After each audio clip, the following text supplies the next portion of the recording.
Ah, look where we are. We're in some lovely countryside. Well, lovely-ish anyway.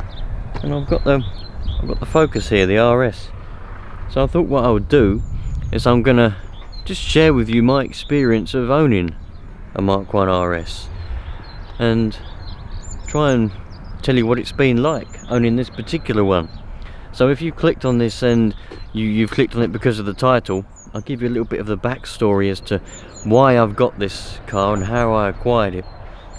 So if you already know this, you can more than welcome to skip ahead. But basically, in September of 2011, I decided I wanted to get a new car. So I had a Citroen Saxo VTR at the time. I was about 18 years old. Yeah, about 18 years old, roughly 18, 19 years old. And I decided I wanted a newer car to try and go up the car ladder, because you know, you got the property ladder, I suppose. I wanted to go up the car ladder, get a bit of a better car. So I had a look around, and I was looking at Focuses, and all of a sudden this one came up, Mark 1 Focus RS. I didn't know what it was, didn't know what they were, and because it was, I think it was in Bradford or Bedfordshire, one or the other. I get them mixed up because they start with B. So I went along with the money for it to have a look at it, and gave it a bit of a test drive, and I ended up buying it. Now, I didn't know what I was buying. I didn't have a clue what I was buying. I just thought I was buying a nice car, but it turns out it was a Mark 1 Focus RS, and its build number is 4500, and at the time it was pretty run down. I didn't really realise it until it was about three or 4 weeks after I'd got it. I started to realise how bad it was.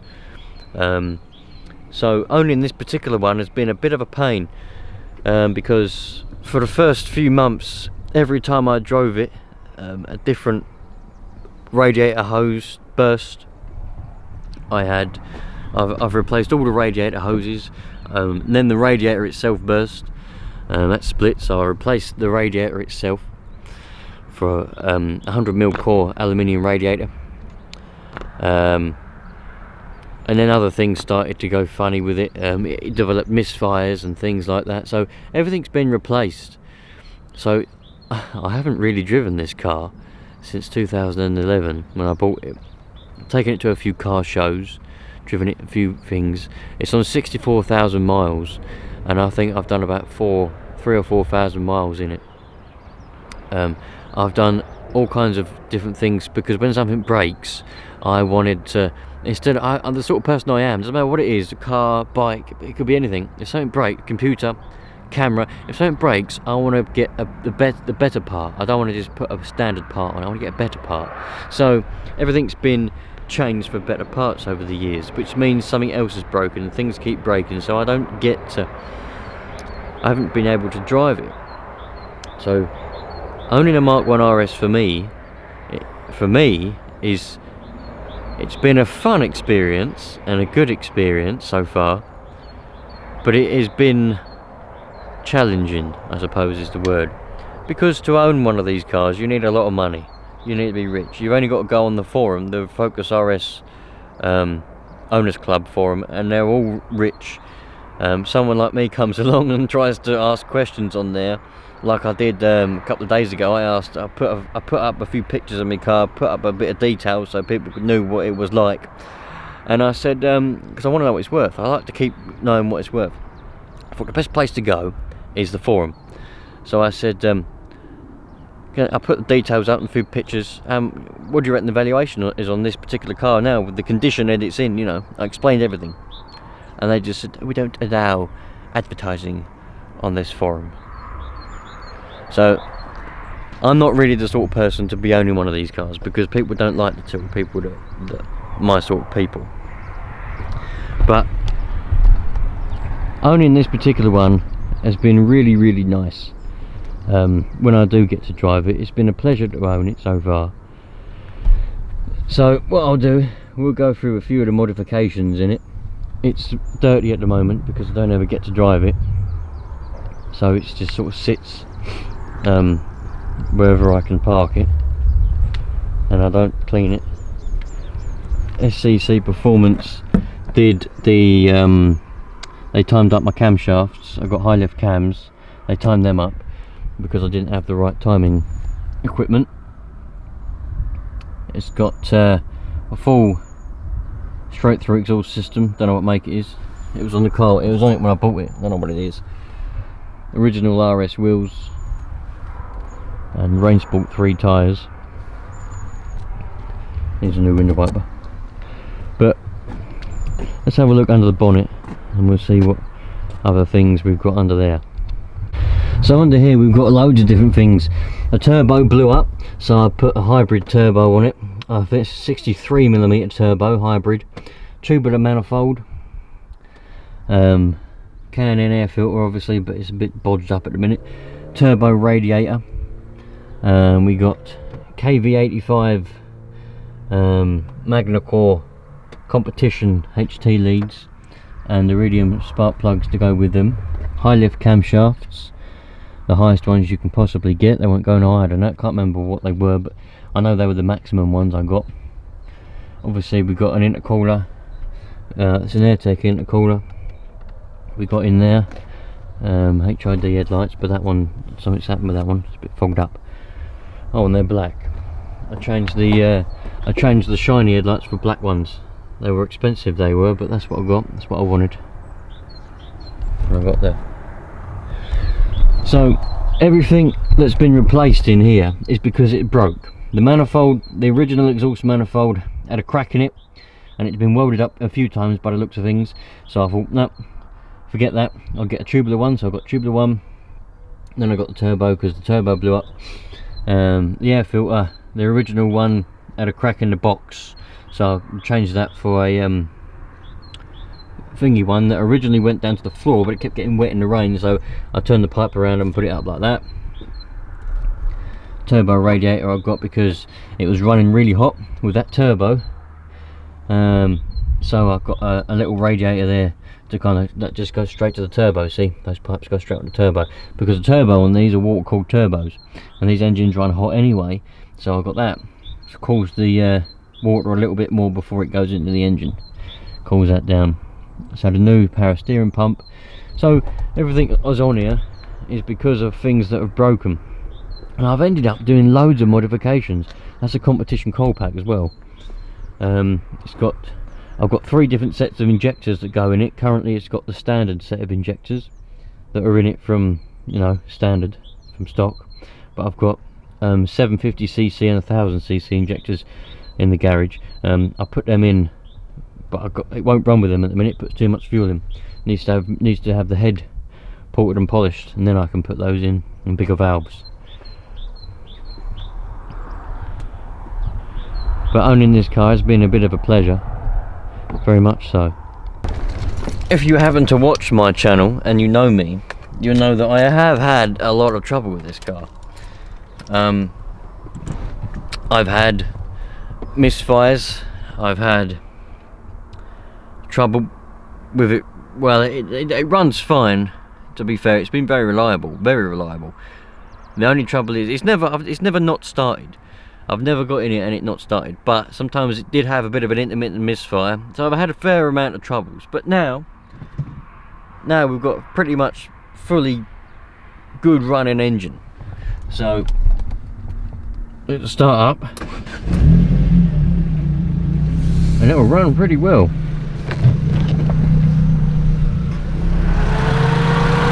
Air conditioning's on, that's what our fan's on for.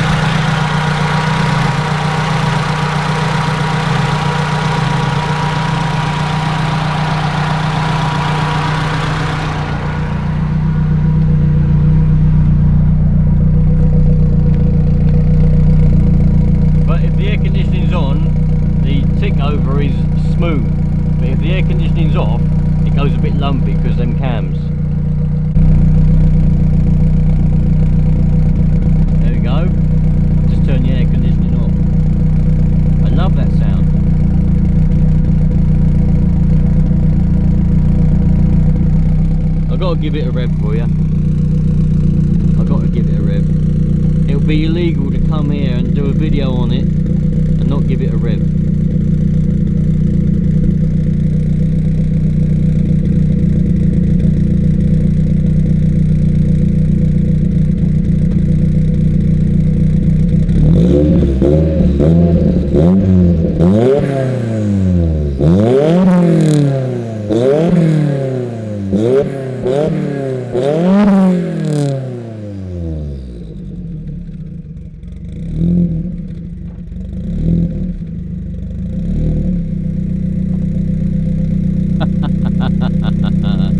You gotta love it.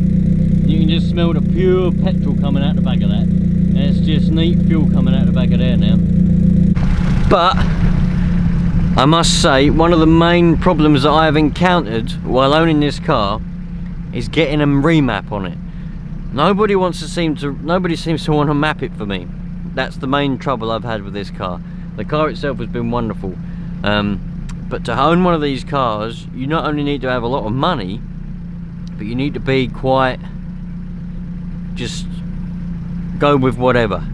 If you go somewhere and you ask them and you say, oh, can you do this, can you do that, they give you a price, you just got to pay it. Well, that ain't me.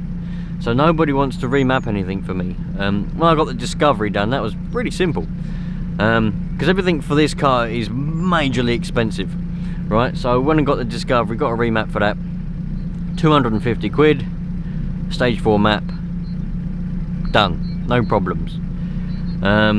You ask for a remap on this, £800, £1,000. The cheapest one I got was 450, but then I told him what the modifications were, and then that went up to £900.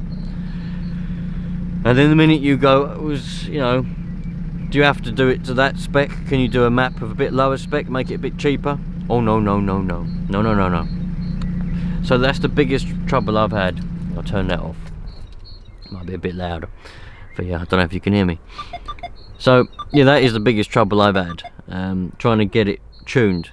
After all the mods that I've done to it, I've done all them myself, but trying to get somebody to tune it for me, that's been the biggest problem. That's why we're sitting here at this time. That's why I'm not driving it. Because you can't drive it, you know, how it's meant to be driven on this map with these mods, because it'll run too lean, simple as that. And I dare say, you know, you see other people make videos on their experience of their cars and they're driving around and giving you the you know, but everyone knows what an old style Mark 1 Focus is like. The limited slip diff is good, it works, but other than that, it's just a standard ordinary Focus. There's nothing special about it. The fact that it's a Mark 1 RS is the only difference, and obviously you got the turbo 2-litre engine, but so there's no need to go through any of the specs or anything like that. But it's been a bit of a pleasure. It's been a hard one though, like I said, because of all the troubles that I've ran into. But I'm not a stranger. I don't mind fixing things. I don't mind fixing things at all. Probably the worst thing that I had to fix on this was the petrol pump, the fuel pump in the tank, because there's no hole underneath the back seats. You have to take the whole tank down.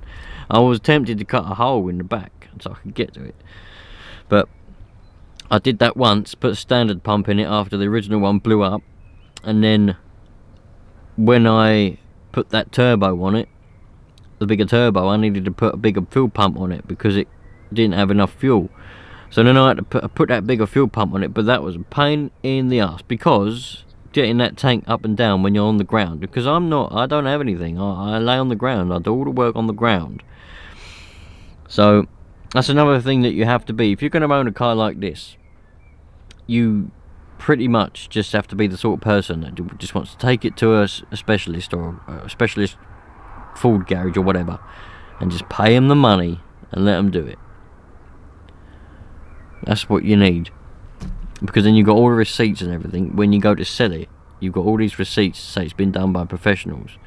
Because if I was to go and sell this now with all these mods, they're just going to be like, right, because the people that have these cars, like I said, are usually rich, and they're quite snobby probably, and they want everything to be perfect. They probably want all the service history, probably all the MOT certificates, all the receipts for everything that's ever been done to it.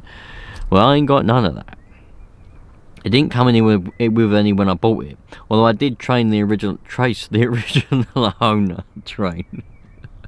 I can't talk today. I did trace the original owner, one of the original owners, because I'm the 8th owner. And when he sold the car, all he'd done to it was a dump valve and an exhaust system, a decat. So that's how it was when I bought it. He'd sold it to someone who then sold it to me. And I've done all these modifications since, and I've got nowhere. Done about 4,000 miles in however many years it is, from 2011 to 2019, and it has been a pleasure. Like I said, been really good. I would definitely recommend getting one if you want one, but I think you need to be that sort of class of person, that upper class of person really, because otherwise when you go somewhere, and one of the things I've found, if I go somewhere with this car to have something done to it, for example, when I was going around places, I'm not going to name any names, any places, but when I take the car to the place to show them the car and to say, can you map this? It's got this, this and this done. They look right down at me because of the type of person I am. I'm not posh or anything or rich. I'm just an ordinary scruffy person. And they look down at me, quote me a ridiculously high price, and then when I go, oh, because it's just ridiculous, you know. I got a remap from my van, Renault Traffic, 200 quid, 250 quid to remap the Land Rover Discovery, £800, £1,000 just to remap this. I'm not asking for any other work. So when they quote me them high prices, and then I'm like, well, a bit much. That's it. They don't want to know. So you got to be the rich type person to have one. But yeah, it's been a good old experience. So yeah, just for future reference, my experience owning a Mark 1 Focus RS. Bloody good, expensive, didn't really get anywhere, but I've enjoyed it, and I'm sure I'll enjoy it for a while to come yet. Thanks for watching, everyone. I'll see you on the next one. This isn't really what I usually do. Have a look at my other videos if you want, and think about subscribing, because it really helps me out. If I can get a few more subscribers, I might be able to afford to actually pay those ridiculous prices to get this mapped. Blimey. Anyway, thanks for watching, and I'll see you on the next one, dudes. Take care, won't you?